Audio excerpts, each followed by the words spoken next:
Ser Podcast.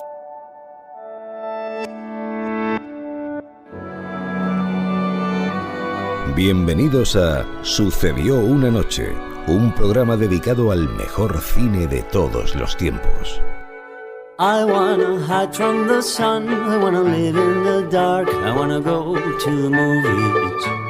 Nobody's waiting outside, but I feel alright, 'cause I'm here on my own. I can kiss Marion and Jane, I can sing in the rain, I can be Superman.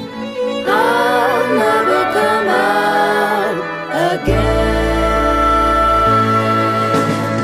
Las estrellas míticas, los grandes directores, las películas inolvidables.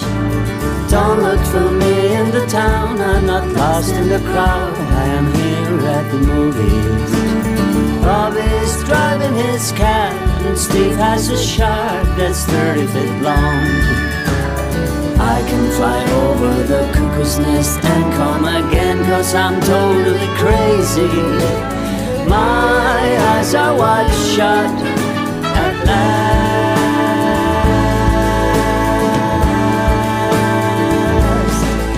Dirige y presenta Antonio Martínez. Hola, saludos a todos y bienvenidos a Sucedió una noche, sumario del programa de hoy. Vamos a hablar de una película que tiene título de número. Hay una peli llamada 8:30, de Fellini, y otra llamada Seven. ¿Vas a enumerar un montón de películas que contengan números? No, nos quedamos con 8:30, de cuyo estreno se cumplen esta semana 60 años. También vamos a hablar de náufragos atrapados en una isla desierta. De náufragos de cine, por supuesto. ¿Y ahora que somos náufragos? La mala noticia es que vamos a quedarnos aquí, usted y yo, durante mucho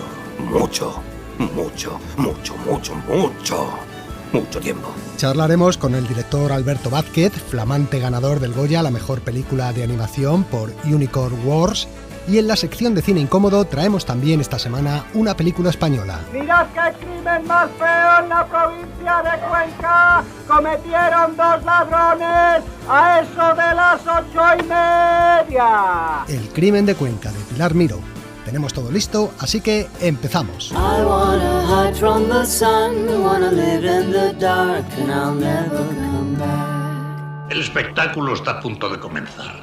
Pero no se alarmen ustedes, no les cobraremos la entrada. Lo que el cine nos dejó. Es tan difícil ser alguien que la gente no olvida. El pasado miércoles, 15 de febrero, se cumplieron 60 años del estreno de una de las grandes películas de la historia del cine, 8:30, de Fellini. Se trata de la película favorita de directores como Martin Scorsese o David Lynch, y el propio Fellini la elegía como la mejor de su filmografía.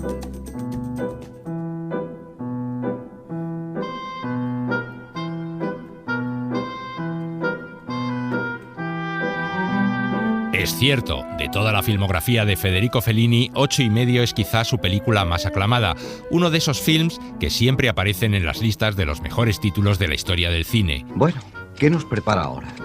¿Otra película sin esperanza? Una obra maestra en donde se puede apreciar la imaginación y el desbordante mundo creativo del director italiano. Dar un rostro preciso, definitivo, a una serie de personajes que, según el guión, son totalmente aproximativos, etéreos, inexistentes. Su título hace referencia al número que la película ocupaba en la filmografía del director italiano.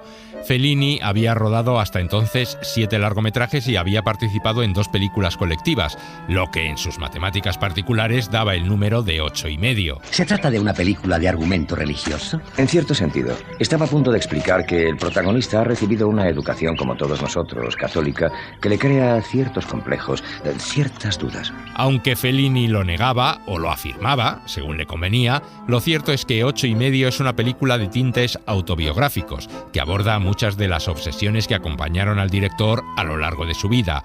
El peso de la religión, el éxito y la fama, la dificultad del proceso creativo del artista. Y usted había querido dejar tras sí una imagen personal, como el cojo deja tras sí una huella deforme. Qué monstruosa presunción. Creer que los demás podían beneficiarse con el escuálido catálogo de sus errores. La película no tiene un hilo narrativo claramente definido, saltando sin transición de la realidad al sueño, del presente a los recuerdos infantiles y de lo cotidiano y superficial a la exploración interior de los miedos y deseos que todos ocultamos. Según explicaba Fellini, quería transmitir los 3 niveles en los que vive la mente humana: el pasado, el presente y el condicional, es decir, el reino de la fantasía. En mi película, en cambio, pasa de todo, ya lo verás. Meteré de todo. Hasta un marinero que baile claqué. Marinero! ¡Ven aquí! Voy. Enséñanos lo que aprendiste en América. Anda, a ver, baila, que seguramente te daré un papel. Marcello Mastroianni da vida a un director de cine que descansa en un balneario mientras prepara su siguiente proyecto. Cuido, te he llamado 2 veces. ¿Dónde estabas? Sí, ya lo sé, querida. Perdona. Estaba en una reunión con los productores. Una pesadez. ¿Cómo estás? Bien, ¿y tú? ¿Te va bien la cura? ¿No te encuentras mejor? Sí, yo creo que sí, pero no puedo descansar demasiado. El director atraviesa una crisis creativa y mientras trata de pensar en nuevas ideas para su película, se pierde en ensoñaciones en las que van apareciendo retazos de su infancia, fantasmas del pasado o las diversas mujeres que han marcado su vida. Eres mamá, ¿verdad? Cuántas lágrimas, hijo mío, cuántas lágrimas. Papá, espera, no te vayas. Hemos hablado tan poco, tú y yo. Una de las mejores escenas de la película es precisamente la del harem, en la que el protagonista imagina a todas las mujeres de su vida juntas, peleándose por servirle y adorarle. Por fin has conseguido tener tu harem, Rey Salomón. ¿No era hora? Ya era hora, claro. Metedme en el baño.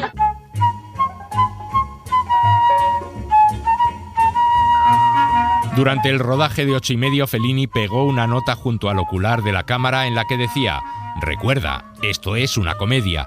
Y es que el director no quería perderse demasiado en elementos dramáticos, ya que la película trata temas muy profundos. Pero uno se pregunta, ¿qué busca realmente el autor? ¿Quiere hacer pensar? ¿Quiere inspirar miedo? 8 y medio aborda la crisis existencial del protagonista y por extensión la de todos los seres humanos. Yo comprendo, hijo, lo que quieres expresar. Tú quieres expresar la confusión que el hombre lleva dentro de sí. Pero tiene que estar claro. Tiene que comprenderse, si no, ¿para qué? La película habla también sobre el propio cine y el conflicto creativo. La angustia que vive Mastroianni es la del creador que siente la presión de tener que deslumbrar al mundo con una nueva obra genial. ¿Una crisis de inspiración? ¿Estás seguro de que es algo pasajero? ¿No será la caída final de un fullero que nunca tuvo inspiración ni talento? ¿Será eso? Fellini decía que era, sobre todo, una película sobre el miedo a no satisfacer las expectativas de los demás, el miedo a no ser realmente lo que proyectamos, y ese miedo es, a fin de cuentas, lo que nos hace avanzar. Creo que el hombre no puede desdeñar el miedo, el temor. Un hombre sin miedo es un hombre estúpido o un robot. El miedo me parece un sentimiento imprescindible para la humanidad. En 8 y medio juegan un papel muy importante los recuerdos de la infancia, y la película tiene su rosebud particular en unas palabras mágicas y enigmáticas que invaden la mente del protagonista. ¿Es esto? ¿Asa, nisi, masa? ¿Era eso? Sí.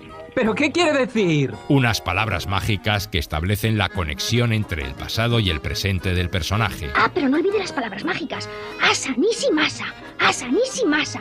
Asa, nisi, masa. Y es que, como nos contó una vez el desaparecido José Luis de Vilallonga, buen amigo de Fellini, el director era un hombre que daba gran importancia a la magia y al esoterismo. Recibía a un señor que se llamaba el Mago di Roma, que era un charlatán de tercer orden, y Fellini se quedaba muy preocupado porque el Mago de Roma le había dicho que tenía que hacer tal cosa y no tal otra.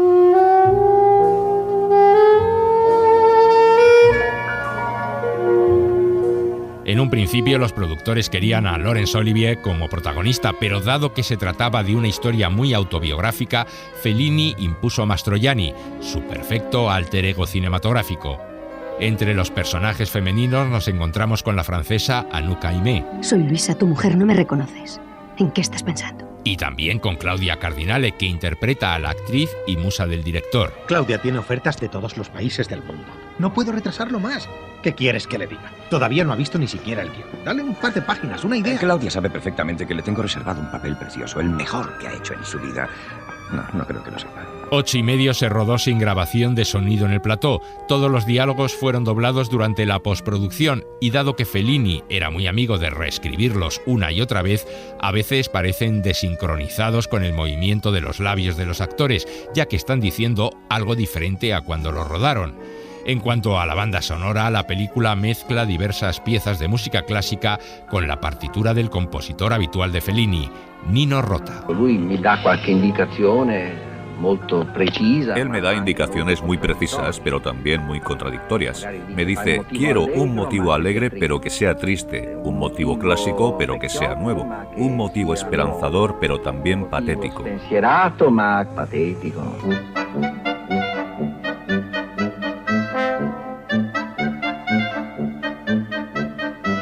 Cuando 8 y medio se estrenó, algunos la encontraron demasiado enigmática y embarullada. Vimos la película de Fellini el martes pasado, no es de las mejores suyas. Le falta una estructura coherente, da la impresión de que no está absolutamente seguro de lo que quiere decir. Pero en general fue recibida como una auténtica obra maestra. La película cosechó un notable éxito en Estados Unidos y ganó el Oscar a la mejor película extranjera de 1963, algo que sorprendió mucho al propio Fellini, ya que la consideraba una película muy europea.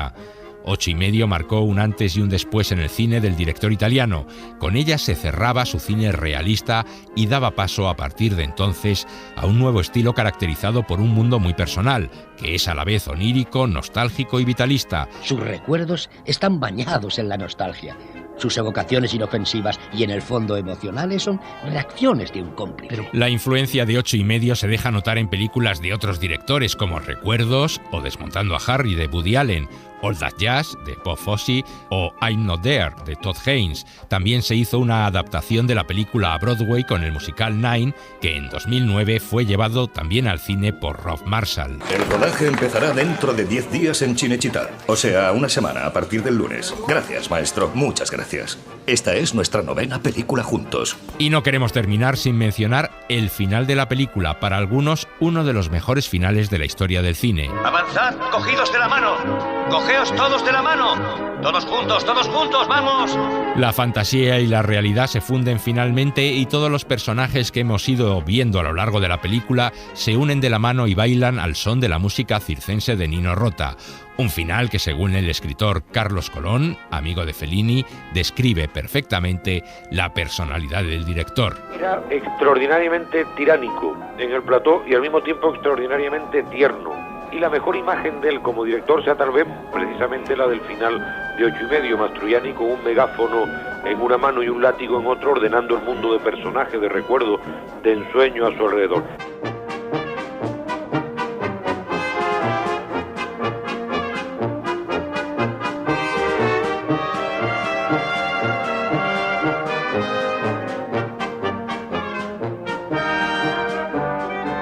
Dejamos a Fellini porque llega el momento de exprimir la memoria cinéfila y tratar de adivinar los 3 títulos que esconde hoy nuestro juego de las películas.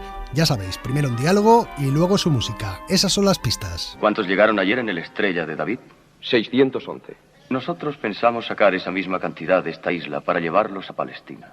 ¿611? ¿Te crees que eres Moisés? Ari, nunca hemos podido sacar de Caragolos a más de 10 o 15 a la vez. Entonces será una nueva experiencia.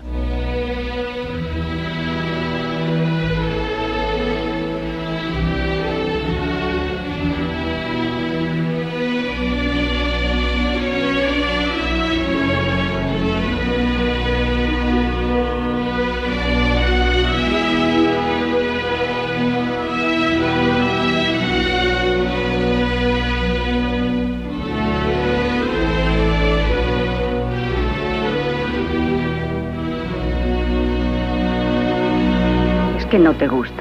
No es eso, señora Robinson. Creo que es usted la más atractiva de todas las amigas de mis padres, se lo aseguro. Me gusta usted mucho, pero Dios mío, ¿se imagina usted a mis padres? ¿Se imagina lo que dirían si nos vieran ahora en esta habitación? ¿Qué es lo que dirían? No tengo idea, señora Robinson, pero no lo entiende. Ellos me han educado, han procurado que viviese bien. Merecen algo mejor que esto. Creo que merecen algo mejor que el que yo vaya tras la esposa de su socio.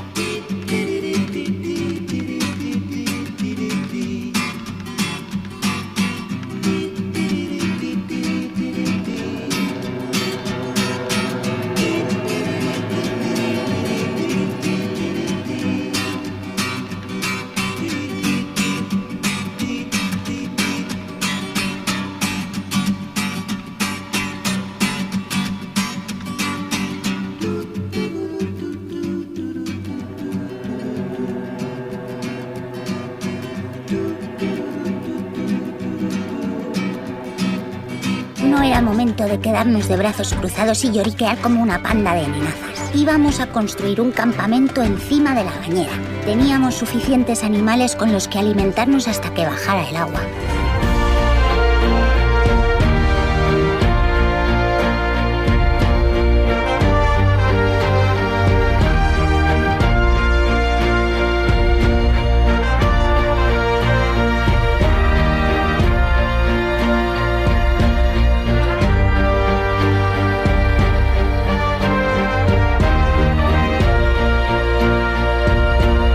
Bueno, vamos con las respuestas para ver qué tal se os ha dado esta semana.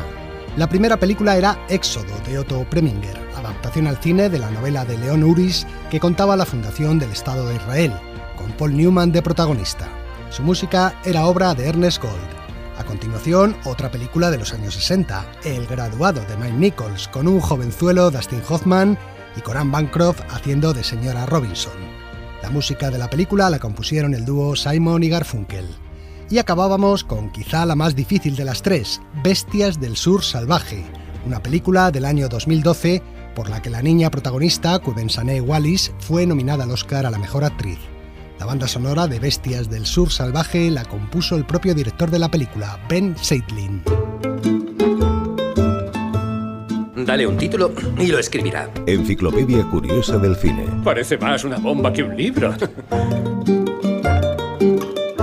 Este viernes se ha estrenado la película sueca El Triángulo de la Tristeza, ganadora de la Palma de Oro en el último Festival de Cannes y candidata este año al Oscar a la mejor película. En ella, los pasajeros y tripulantes de un yate de lujo naufragan y deben intentar sobrevivir en una isla. Este argumento nos ha animado a buscar en nuestra enciclopedia otras películas de náufragos atrapados en islas desiertas, y hemos encontrado unas cuantas.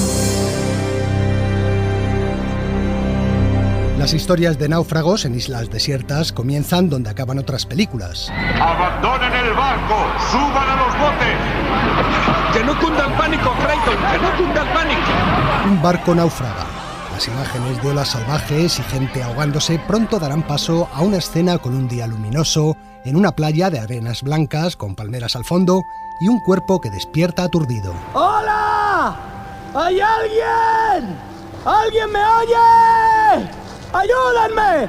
En las siguientes escenas veremos al protagonista, o protagonistas si hay más de uno, tratando de hacer fuego,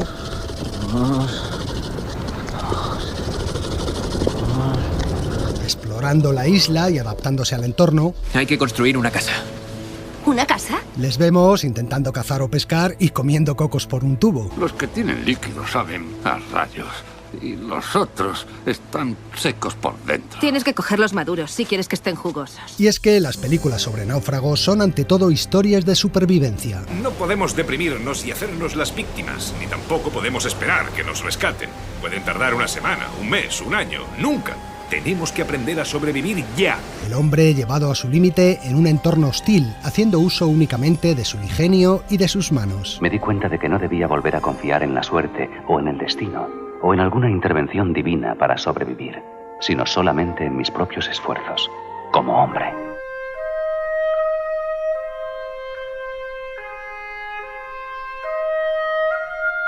Las historias de náufragos tienen numerosos referentes en la literatura clásica.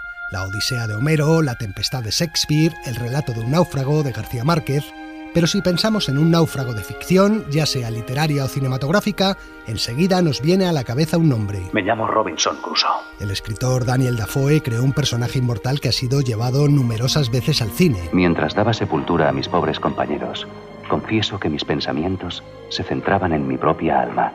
No sabía en qué tierra había naufragado, ni en qué país, entre qué gentes, ni si podría soportar una sola noche en aquel lugar. Las películas sobre Robinson Crusoe se remontan al mismísimo Georges Méliès, quien en 1903 rodó la primera sobre el personaje. Pero hay muchas más. El propio Luis Buñuel, en su etapa mexicana, firmó una de las mejores. Mi 11º mes.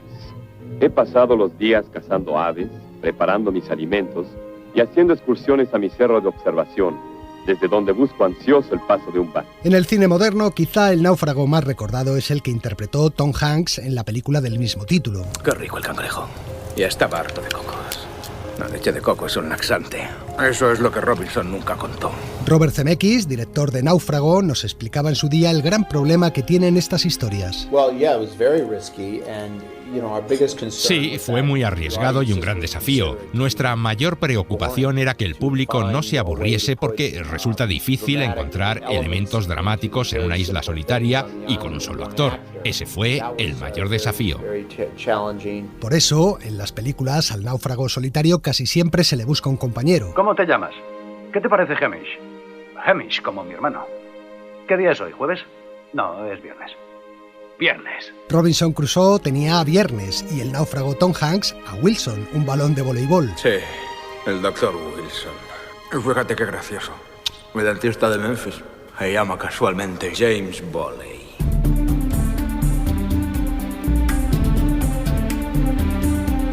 Y es que la vida en una isla desierta siempre es mejor cuando tienes compañía. El impacto destrozó el tren de aterrizaje. ¿Y no va a arreglarlo? Oh, claro, ponemos cola y lo pegamos. ¿Qué tal? ¿No es usted de esos tíos? ¿Qué tíos? Esos tíos, esos que son diestros. Les mandas a la selva con un trapo usado y una navaja y te levantan un centro comercial. No, yo no sé hacer eso, pero sé hacer esto. ¿Le sirve? En la película 6 días y 7 noches, a Harrison Ford le tocaba compartir la isla con Anne Hedge, una mujer a la que no soportaba. Pero hay otros ejemplos más curiosos. Me salvó la vida. No puedo abandonar la isla sin él, ¿comprenden? Moriría sin mí.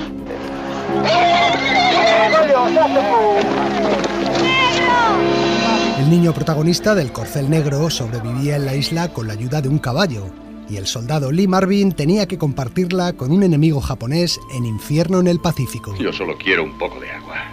Ahí tienes mucha. Ahí de sobra. Para los dos. Dentro de poco vendrán a buscarme. Y si les digo que tú no has querido darme agua, pues estoy seguro de que te arrepentirás. Dame un poco de agua. Aunque sin duda el caso más original en este sentido es el de la película Swiss Army Man, estrenada en 2016. Paul Dano encontraba en su isla un cadáver que no dejaba de tirarse pedos y al que daba vida un Daniel Radcliffe muy lejos del mundo de Harry Potter. ¿Cómo lo has hecho? Puede que los gases se te hayan acumulado por la descomposición. O quizás sea tu alma que te abandona. El náufrago utilizaba estas flatulencias del muerto para impulsarse sobre el agua y escapar de la isla. Me llamo Hank y he estado atrapado en una isla del Pacífico yo solo. Este hombre me ha salvado al borde de la muerte, llevándome como si fuera una moto de agua, impulsado por sus dedos.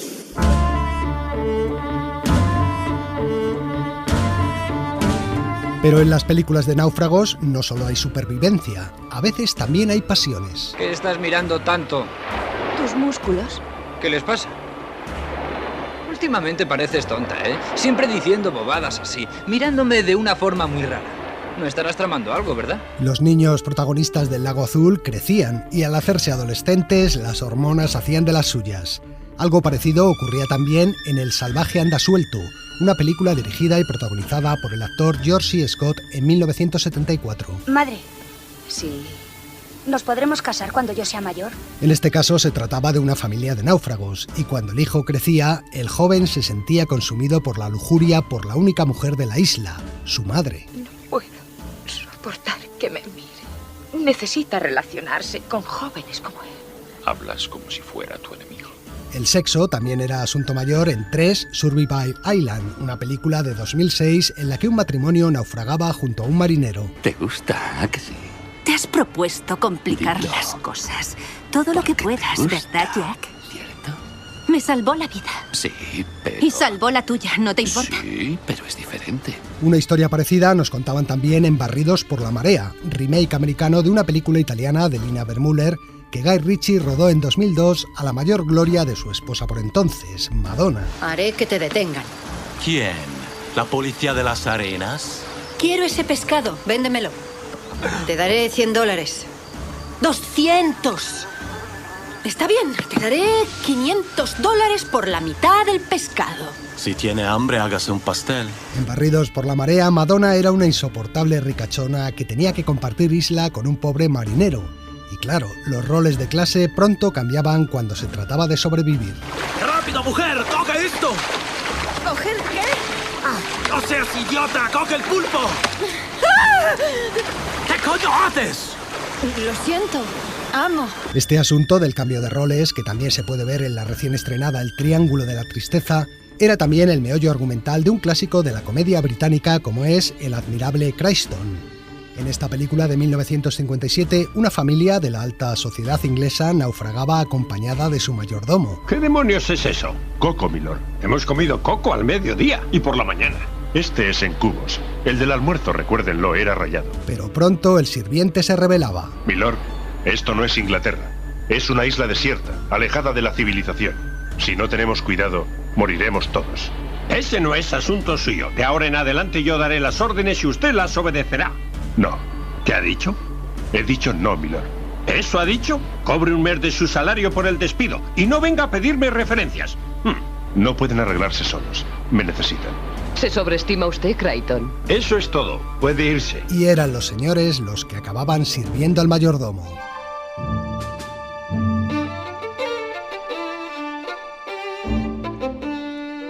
Cuando se trata de un grupo de personas, sobrevivir en una isla resulta más fácil. Todos debemos trabajar juntos. Sugiero que dividamos a los hombres en grupos y que cada grupo haga su turno para cazar, construir y refinar el aceite. Buena idea. Aunque no siempre. Ahí tenéis, por ejemplo, a los niños del Señor de las Moscas. Si no hubierais dejado que se apagara la fogata, nos habrían visto. Estábamos cazando. Pero eso no era lo que tenías que hacer. No nos han visto por tu culpa. Ya estoy harto. Ni mi banda ni yo tenemos por qué aguantarte. Haré un campamento para mis cazadores y todo el que quiera unirse a mí. ¡Bien! Jack, eso es una locura. Debemos seguir juntos. Olvídame de una vez. Vamos, chicos, larguémonos del jardín de infancia. La cosa acababa en guerra de facciones. Y hablando de grupos peculiares, ¿qué tal las aspirantes a un concurso de Misses? Hoy es un día emocionante aquí en el BBX. El vuelo 360 va a salir hacia Japón para el concurso anual de Miss Galaxia.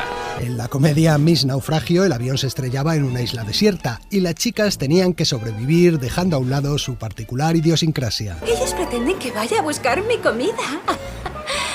Deben estar de guasa. En la vida he tenido que trabajar para ganarme la comida. Yo no sé cocinar nada de nada.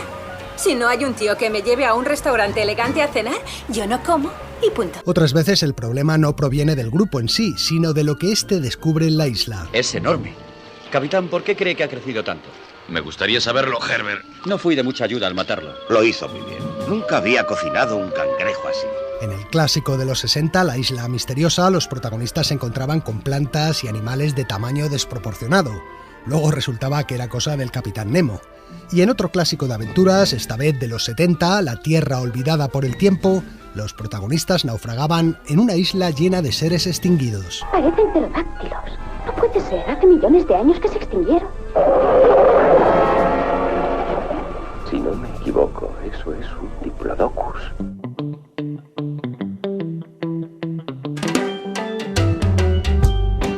No queremos olvidarnos del cine español, donde también hay algunas historias de islas desiertas, como el clásico Los Cuatro Robinsones, de Eduardo García Maroto, en la que los protagonistas eran 4 amigos náufragos que en su desesperación se planteaban la antropofagia. Yo creo que Crescencio debía ofrecerse al sacrificio galantemente.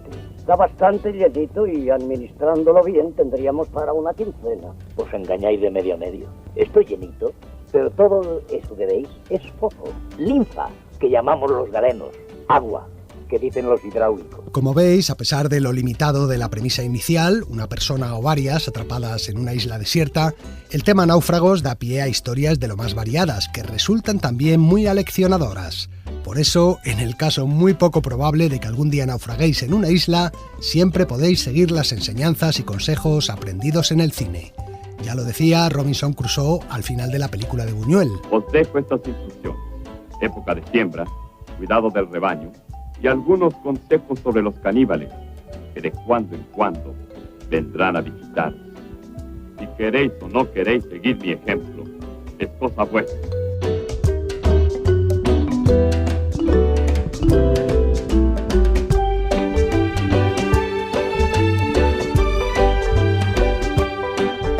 Sucedió una noche. El cine clásico en la SER. Si ese avión despega y tú no estás a su lado, te arrepentirás. Tal vez no hoy ni mañana, pero sí muy pronto y para el resto de tu vida. El cine de su vida. Es de Casablanca. Toda mi vida he estado esperando decirlo. El pasado sábado por la noche ganaba el premio Goya al mejor largometraje de animación por su película Unicorn Wars y hoy le tenemos con nosotros. Es el director gallego Alberto Vázquez. Alberto Vázquez ya había ganado un par de Goyas en ediciones anteriores por sus cortos de animación y había codirigido otro largo de animación, Psiconautas, Los niños olvidados. Y nos habla de este original film que habla de una guerra entre ositos y unicornios. Pero no se engañen, no es una película infantil, sino un fuerte alegato antibelicista.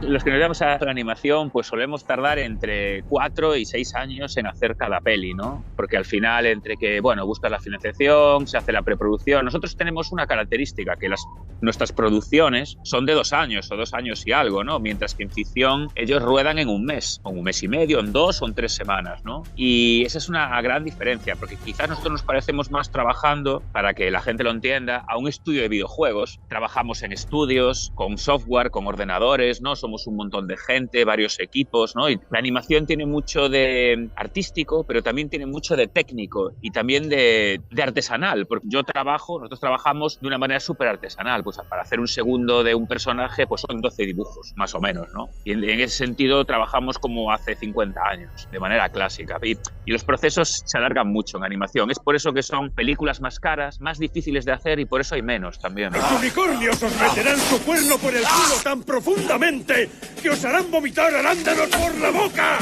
¡Sois basura! ¡La peor compañía que he visto nunca! Era una historia corta, un cómic cortito, así, de 6 páginas, que hice así por el año 2008, 2009. Después, en el 2012, pues como que decidí adaptar esa historia, ¿no? Al cortometraje Sangre de Unicornio, que es un cortometraje hecho entre 2 personas, a lápiz y acuarela, muy tradicional, y que contaba la historia de 2 ositos que van a cazar unicornios, ¿no? Y me pareció que la idea era buena. Y en el año 2017, pues decidí expandir esta idea del cortometraje, ¿no? Y amplificar la trama y hacer muchos más personajes y decidí mezclar un poco lo que es mi universo como dibujante, como autor, con una historia bélica también, de género bélico, y también con una historia como muy épica y religiosa, ¿no? Por eso siempre que definimos esta peli, pues lo definimos como un cruce entre Apocalypse Now, Bambi y la Biblia, ¿no? Es un poco una manera de definir este proyecto, que es un proyecto muy peculiar también, ¿no? Es una historia así muy peculiar y muy contento de haberla llevado a cabo.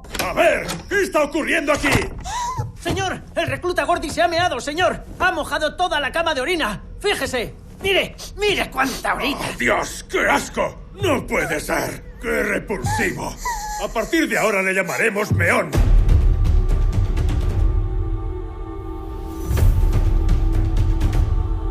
Yo creo que pocas películas bélicas son probélicas, es decir, no sé alguna en Corea del Norte, ¿no? Casi todas las películas bélicas tienen un alegato en contra de la guerra, ¿no? Esta película bebe como de muchas fuentes, ¿no? Es lo que decía en el libro de Hitchcock, de Conversaciones con Truffaut, ¿no? Hitchcock decía que se puede partir de un cliché, pero nunca acabar en un cliché, ¿no?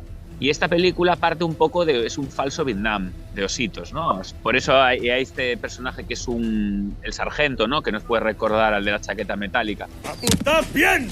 La mejor manera de matar a un unicornio es atravesar su cuello. Así sufrirán un buen rato antes de morir. Pero yo creo que luego la historia, una vez estos personajes salen del campamento, creo que va teniendo ya su propio camino, ¿no? Porque en realidad esta historia cuenta una historia bélica entre ositos y unicornios, pero creo que la verdadera historia es como una guerra interna entre los dos ositos protagonistas por el amor de su familia, ¿no? Por favor, nos avergüenzas. Mírate. No eres nada bello. Es solo ansiedad, hermanito. Ya sabes que antes no era así. Antes. Pues ahora no eres para nada bello ni amorosito. Y como estas dos historias, ¿no? El drama familiar se junta con el drama bélico, ¿no? Y el trauma y el origen del mal. Y vemos la historia por los ojos de Azulín, que es un osito, que es un personaje que es completamente maligno, es un psicópata auténtico, ¿no?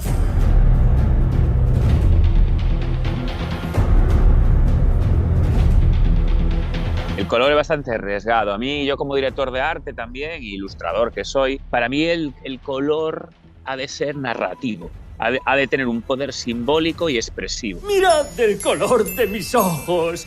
Azul, agua marina. El color va con la historia, ¿no? Quizás en el primer acto, que los personajes están en el campo de entrenamiento y la historia empieza como con humor y tal, todo está con colores rosas, fucsias, pasteles, ¿no? Y a medida que se mete en el bosque y la historia se va oscureciendo y se va poniendo peor hacia ellos, pues los colores se van desaturando, van viendo gamas cromáticas cada vez más limitadas. Los flashbacks de Azulín, en donde se cuenta la historia de su familia, son azules. Verás, tengo que decirte una cosa. Es hora de que lo sepas porque ya eres mayor.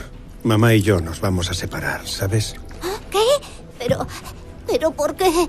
¿Es por mi culpa? Porque están vistos por sus ojos, ¿no? Luego tenemos el libro sagrado, que nos recuerda a una especie de códice medieval, ¿no? Con todo ese tipo de colores dorados, policromados. Ay de quien beba la sangre del último unicornio, pues se convertirá en ser hermoso y eterno. Y así Dios regresará al paraíso perdido. Solo un osito, el elegido, realizará tal proeza. Y al final, pues la batalla final, pues es una especie de combinación súper expresiva entre fucsia, rojo, sangre y amarillos del fuego, ¿no? Entonces al final el color para mí tiene que contar y tiene que ir con la historia y tiene que añadir, ¿no? Y tiene que ser simbólico. Es un poco la idea del color de esta peli.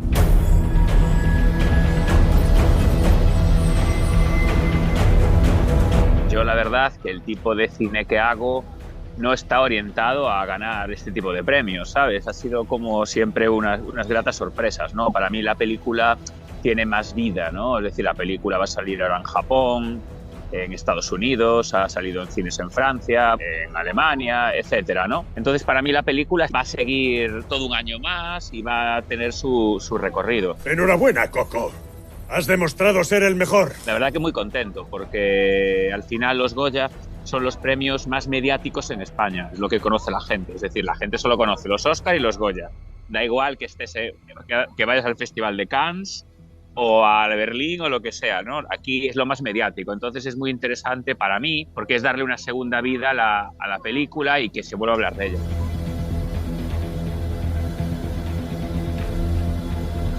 Sucedió una noche.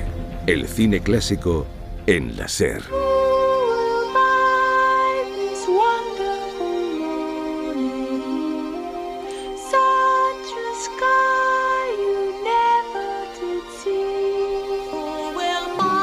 Sweet red roses. Who will tie it up with a ribbon and put it in a box for me? Ripe strawberries, ripe. So I could see it at my leisure whenever things go wrong, and I would keep it as a treasure to last my whole life long. Living milk tonight. Who will buy this wonderful feeling? I'm so high, I swear I could fly.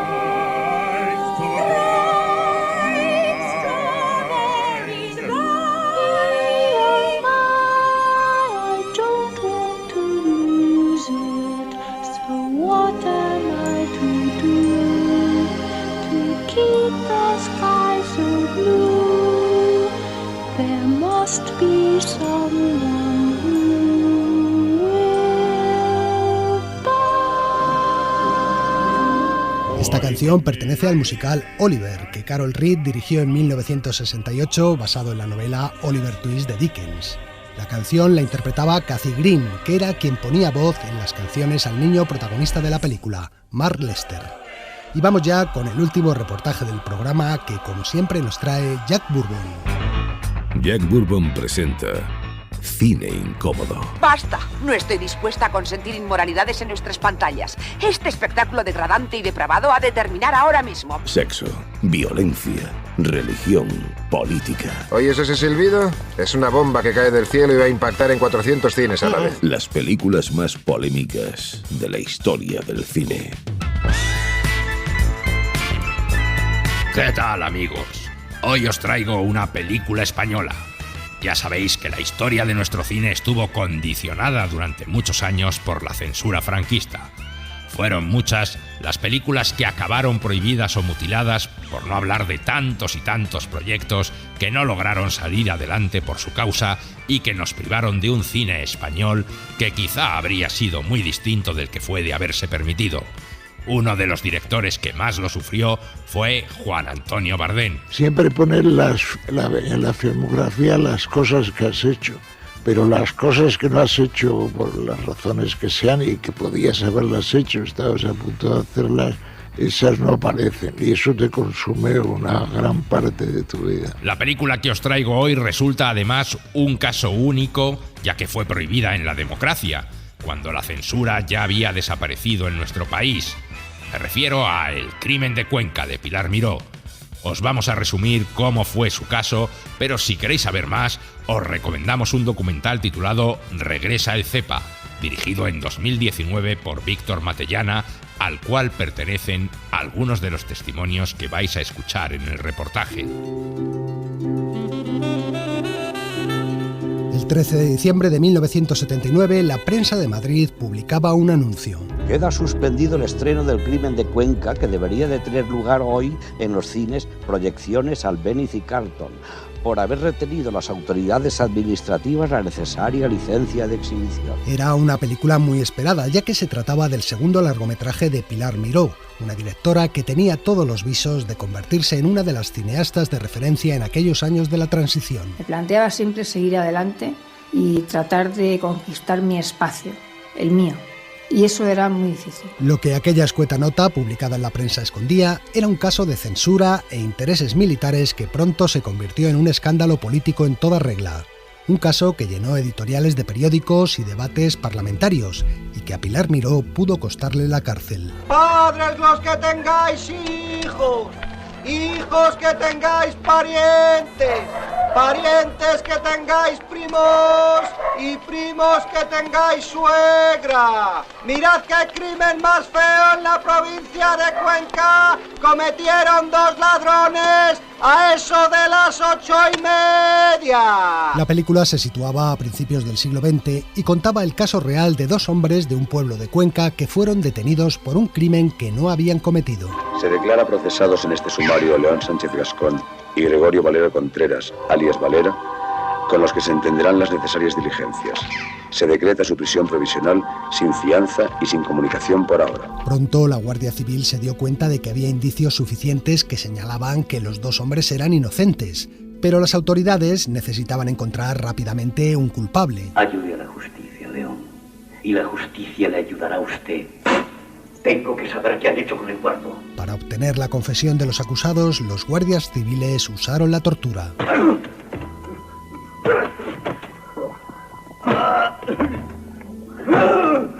La película mostraba estas torturas de manera muy gráfica. Les arrancaban las uñas, les sacaban las muelas con una tenaza, les colgaban atados a una cuerda por los genitales y otras muchas vejaciones.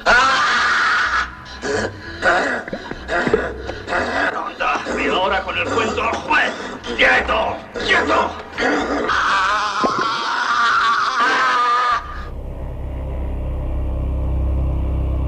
Pilar Miró era consciente de que las escenas de tortura levantarían polémica, pero nunca pensó que la cosa llegase tan lejos.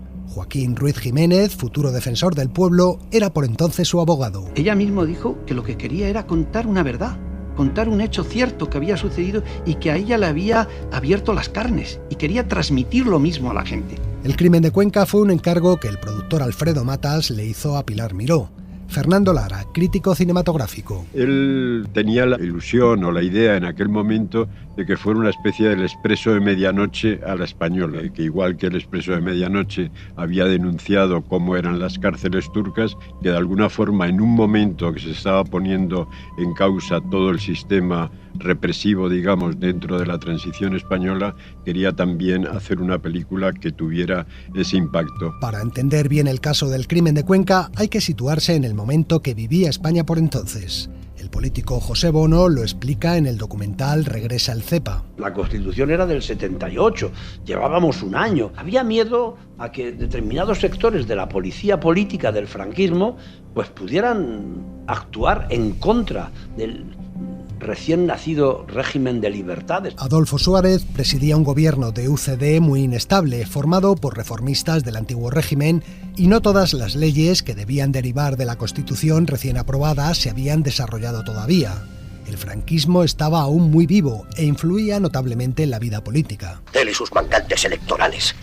Pero en las próximas elecciones ya veremos. Gregorio, que si ganamos los conservadores es porque Dios lo quiere. A pesar de todo, la censura se había eliminado y al lado de películas de tipo político, en el cine español todavía arrasaba el cine de destape. Dígame de qué me acusa, se equivoca usted, señor. Dígame de qué me acusa, se lo juro, no fui yo. Para que una película se pudiera distribuir, el Ministerio de Cultura debía otorgar la licencia de exhibición, algo que desde la desaparición de la censura se había convertido en un trámite automático. Sin embargo, con el crimen de Cuenca se pusieron nerviosos. En el ministerio temían la reacción de la Guardia Civil, que en aquellos días había recibido varias acusaciones de tortura por parte de ETA y de Amnistía Internacional. Fernando Lara otra vez. Por un lado, debilidad UCD. Por otro lado, un ejército que conservaba de manera fundamental los resabios y el espíritu franquista y que creían que aquello era una ofensa inaceptable. En medio, una pobre película que se llevó bofetadas de todas partes. Así que se dictó la suspensión del estreno que oíamos antes y se puso el caso en manos del fiscal general del Estado, que a su vez habló con la Guardia Civil. Emeterio Díaz, autor del libro Golpe a la Transición, el secuestro del crimen de Cuenca. El día 10 de diciembre, que es lunes, va a verla un teniente coronel de la Guardia Civil. Este teniente coronel ni siquiera ve la película. Directamente pide ver los rollos 3 y 4 donde están las torturas. Por lo cual le da igual el contexto de la película, simplemente va al plano. Y efectivamente también considera que la película es intolerable y que hay que hacer algo contra ella. De esta forma, el 2 de febrero de 1980, el Juzgado Militar Permanente ordenaba el secuestro de la película. Se decreta el secuestro de la película cinematográfica El crimen de Cuenca, original y todas las copias, librándose, para que tenga su debido efecto urgentemente, los oportunos mandamientos a los Ministerios de Cultura y de Interior. Juzgado Militar Permanente número 5, Capitanía General de la Primera Región Militar de Madrid. Pilar Miró y El crimen de Cuenca eran portada en todos los periódicos, pero casi nadie había podido ver la película del escándalo. La presión social es tremenda, todo el mundo pide sangre. No hay un solo testimonio directo.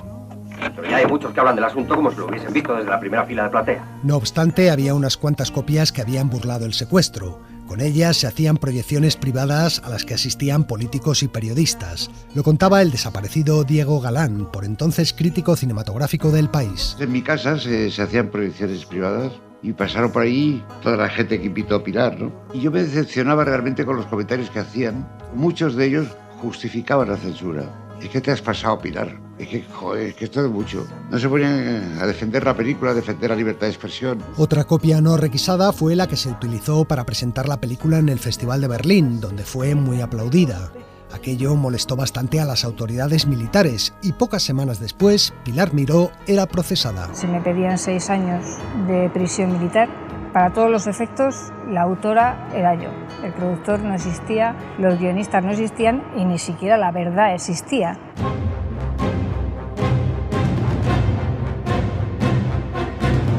El caso del crimen de Cuenca se convirtió en un escándalo político cuando la película fue también el centro de un encendido debate parlamentario. La oposición, con un Felipe González y un Alfonso Guerra en plena efervescencia, acusaba al gobierno de ceder ante el miedo a los militares. Adolfo Suárez se sentía acorralado.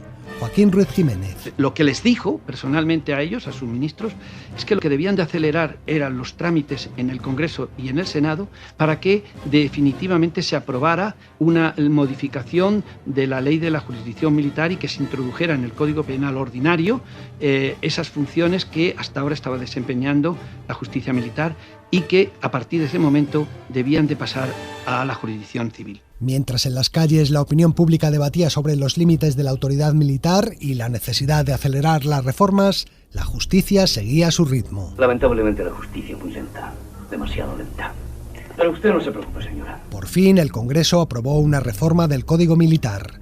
A partir de entonces el delito de injuria seguía existiendo, pero solo era condenable si el que lo profería era un militar. El caso pasó así a la Audiencia Provincial de Madrid, que en marzo de 1981 dictó su resolución. Se ha sobreseído el sumario, señor diputado. No hay pruebas de que haya habido delito alguno. De manera que esos hombres son inocentes ante la ley. Como si desde el principio hubiera habido un paralelismo entre ella y los personajes de su película, Pilar Miró quedó libre y sin cargos. El crimen de Cuenca se estrenó el 13 de agosto de 1981 y fue un éxito arrollador. Su recaudación en España superó aquel año a películas como En busca del arca perdida, El lago azul o Aterriza como puedas. Pero a pesar del éxito, Pilar Miró siempre arrastró una amargura y un temor, que se viera la película como un fenómeno social o político, y no como una cinta que contaba una historia para la reflexión. Pocos años antes de su muerte, en 1997, antes de la proyección del Crimen de Cuenca en una televisión, la directora todavía declaraba: Con el paso de los años, espero que ya las nuevas generaciones, incluso las personas que puedan tener la oportunidad de verla, la juzguen en sí misma y sin tener demasiado en cuenta aquella tremenda historia que creo que jamás se volverá a repetir. El caso real que contaba el crimen de Cuenca, también conocido como Caso Grimaldos, en realidad no sucedió nunca. Años después, la persona supuestamente asesinada, José María Grimaldos, alias El Cepa, apareció con vida.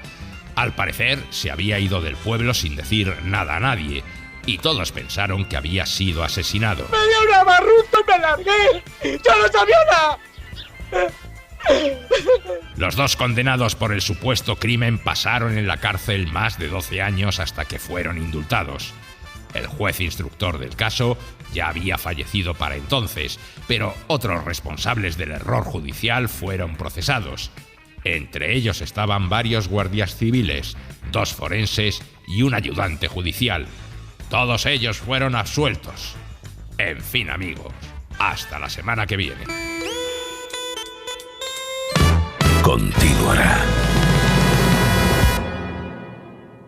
Pues esto se ha terminado. Elio Castro y Antonio Martínez hacemos Sucedió una noche, con Laura Martínez a cargo de las redes sociales, donde nos podéis encontrar durante la semana. La versión que cierra hoy el programa corre a cargo de Astrid Gilberto y Stan Getz, que interpretan en directo y en clave de bossa nova la canción ganadora del Oscar en 1945, It Might As Well Be Spring, perteneciente a la película La Feria de la Vida. Y nada más, hasta la semana que viene.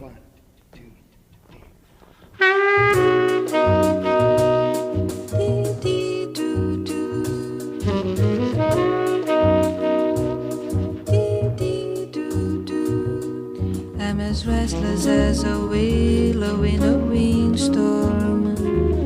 I'm as jumpy as a puppet on a string. I'd say that I have spring fever, but I know it isn't spring. I'm as starry-eyed and vaguely discontented, like a nightingale without a song to sing. Why should I have spring fever when I know it isn't spring? I keep wishing I were somewhere else, walking down a strange new street, hearing words that I have never heard,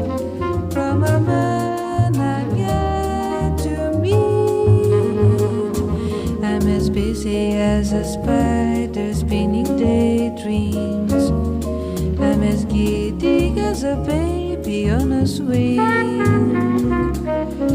I haven't seen a crocus or a rosebud or a robin on the wing, but I feel so gay in a melancholy way that it might as well be spring. Oh, that it might as well be spring.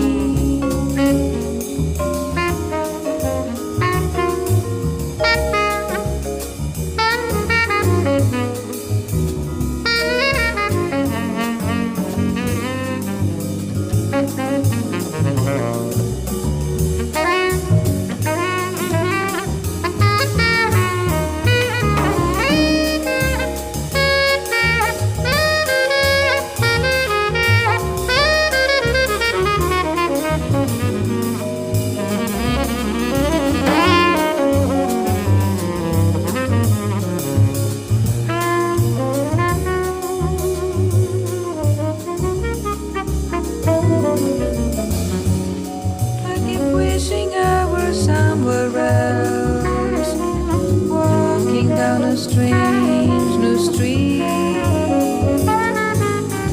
hearing words that I have never heard from a man I'm yet to meet.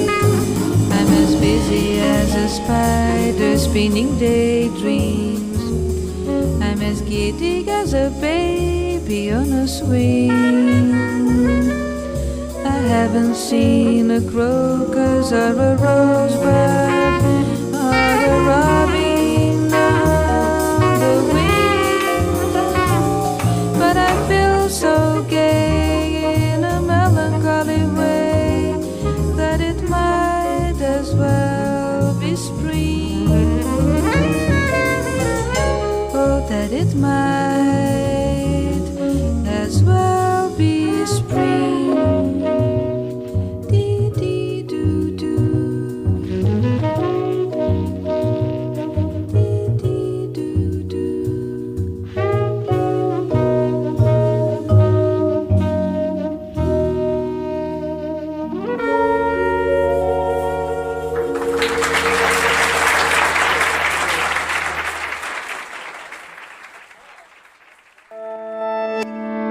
Cadena SER. La radio.